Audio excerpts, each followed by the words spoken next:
मेरा फाइनेंस बढ़ा मेरे प्रभु, मेरा फाइनेंस बढ़ा मेरे प्रभु।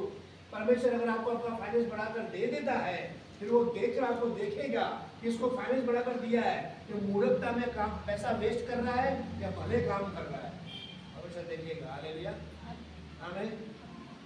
क्या करेगा? आपको देखेगा, देखेगा नहीं देखेगा। और जगत का चलाने वाला है, आप उसके बच्चे हो, हालेलुया। वो ये चाहता है कि आप उसकी बात को मानो, वो चाहता है कि आप भले रहो, वो चाहता है कि आप चंगे रहो, वो चाहता है कि आप स्वस्थ रहो, आमीन। तो कई बार हमारी जिंदगी की परीक्षा हमारी खुद की वजह से आती है, परमेश्वर की वजह से नहीं आती है, हालेलुया। जिस वस्तु को परमेश्वर ने आपको दिया, वो वस्तु ही आपके परमेश्वर से दूर होने का कारण बने, वो कभी ऐसा नहीं करेगा। तो क्या करेगा? जिस वस्तु को आपने प्राप्त किया उसको आपकी जिंदगी से हटाएगा, चाहे उसको कुछ भी करना पड़े करेगा। वो चाहे इंसान नहीं, तो इंसानों को हटा सकता है, हालेलुया, आमीन। तो इब्राहिम की जिंदगी में क्या था?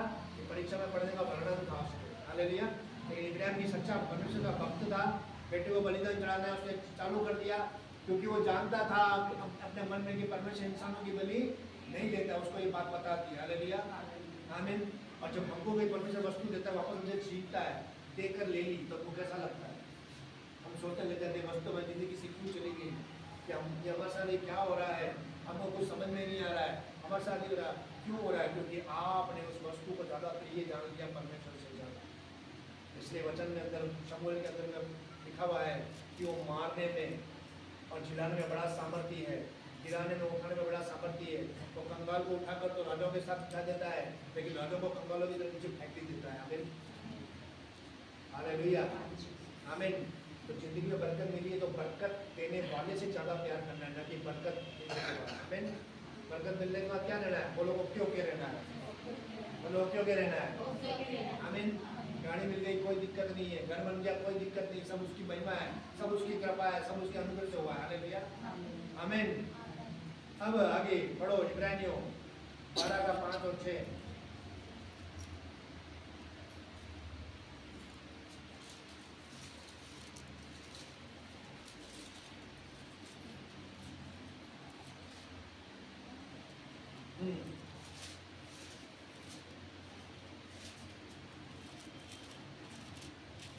और तुम उस उपदेश को जो तुमको पुत्र के समान दिया जाता है भूल गए हो। इब्राहिम क्या हो गया था?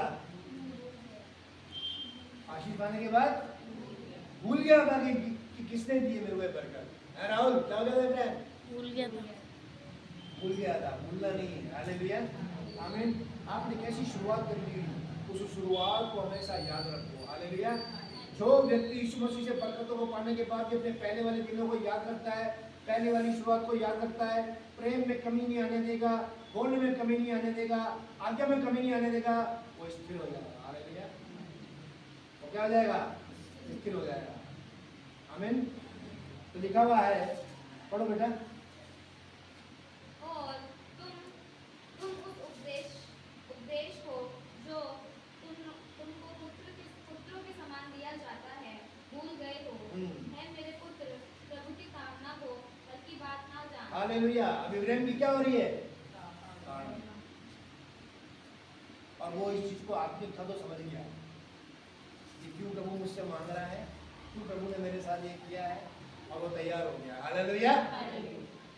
कि हे मेरे पुत्र, प्रभु की ताड़ना को हल्की बात न जान। हाँ, और जब वे तुझे गुड़के तो साहस ना छोड़। इब्राहिम ने साथ छोड़ा क्या? हालेलुया। मान लो आपने कोई